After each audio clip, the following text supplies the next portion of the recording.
बढ़ेंगे आगे। अरुणाचल प्रदेश पर अपना दावा जताने की एक और कोशिश में चीन ने भारत के अरुणाचल प्रदेश में LAC यानी कि लाइन ऑफ एक्चुअल कंट्रोल के साथ विभिन्न स्थानों के 30 नए नामों की चौथी लिस्ट जारी की।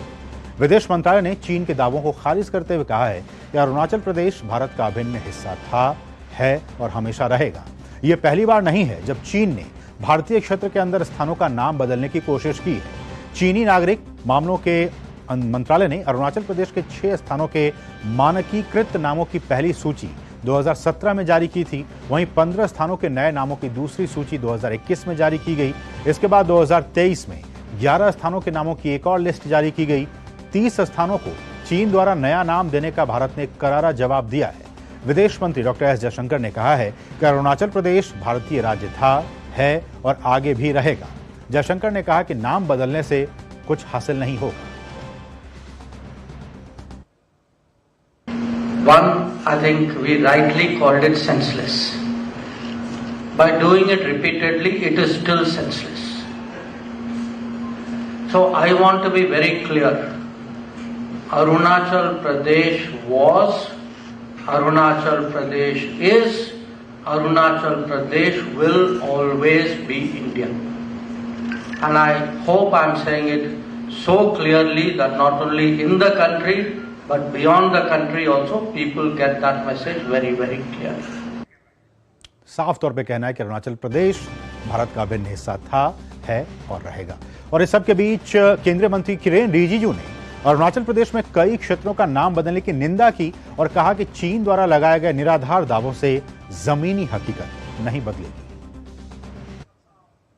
नामकरण करने से क्या कोई बदल जाएगा? क्या मेरा जगह है, मेरा ज़मीन है, मेरा पहाड़ है, उसमें चीन कैसे आकर के नाम रखेगा? कोई फ़र्क नहीं पड़ता है। हम लोग चीन को उल्टा नसीहत देना चाहते हैं कि ऐसा हरकतें ना करें। 2 बड़े देश हैं और 2 बड़े मुल्क आपस में अगर मिल के बैठेंगे तो अच्छा है और तालमेल में रहे तो ठीक है। और अगर वो छेड़छाड़ करेंगे तो अब हमारा देश पहले का ज़माने का भारत तो नहीं रहा। मोदी जी का समय में भारत एक ताकतवर राष्ट्र के रूप में उभर के आ चुके हैं। अब ये सब डराने से धमकाने से भारत हिलने वाला नहीं है। और अरुणाचल प्रदेश पर अपना दावा जताने के लिए चीन के हालिया बयानों की शुरुआत पीएम मोदी की इस राज्य की यात्रा के समय हुई। पीएम मोदी ने 9 मार्च को अरुणाचल प्रदेश में 13,000 फीट की ऊंचाई पर बनी सेला सुरंग का उद्घाटन किया था। चीन ने पीएम मोदी की यात्रा को लेकर राजनैतिक विरोध दर्ज कराया था। हालांकि भारत सरकार ने अरुणाचल प्रदेश को लेकर चीन की टिप्पणियों को बेतुका बताते हुए इसे सिरे से खारिज कर दिया। अमेरिका ने भी अरुणाचल प्रदेश को भारतीय क्षेत्र के रूप में मान्यता दी है। हालांकि चीन की ओर से इस मुद्दे पर उकसाने वाले इस कार्रवाई को कांग्रेस सहित कई विपक्षी दलों ने मुद्दा बनाने की कोशिश की है। चीन की यह हरकत पहली बार नहीं है और न ही चीन ने इन हरकतों से अरुणाचल प्रदेश की सच्चाई में कोई बदलाव लाया है। बावजूद इसको राष्ट्रीय स्तर पर मुद्दा बनाने के पीछे राजनीतिक दलों की मंशा पर भी कुछ राजनीतिक प्रेक्षक सवाल उठा रहे हैं। विपक्षी दल कांग्रेस इसे मुद्दा तो बनाती है, लेकिन अक्साई चीन पर केंद्र में पूर्ववर्ती कांग्रेस सरकार की असफलता का जिक्र नहीं करती। सवाल है कि अक्साई चीन पर चीन ने कैसे कब्जा किया, इस दौरान भारत क्या कर रहा था? मौजूदा कांग्रेस सरकार के सुस्त रवैये के कारण चीन इतनी आसानी से अक्साई चीन को कब्जा करने में कैसे कामयाब हो गया? तत्कालीन कांग्रेस सरकार के दौरान 1865 में भारत चीन सीमा का विलियम जॉनसन ने सर्वे किया और जॉनसन लाइन के हिसाब से बताया कि अक्साई चीन जम्मू कश्मीर का हिस्सा है।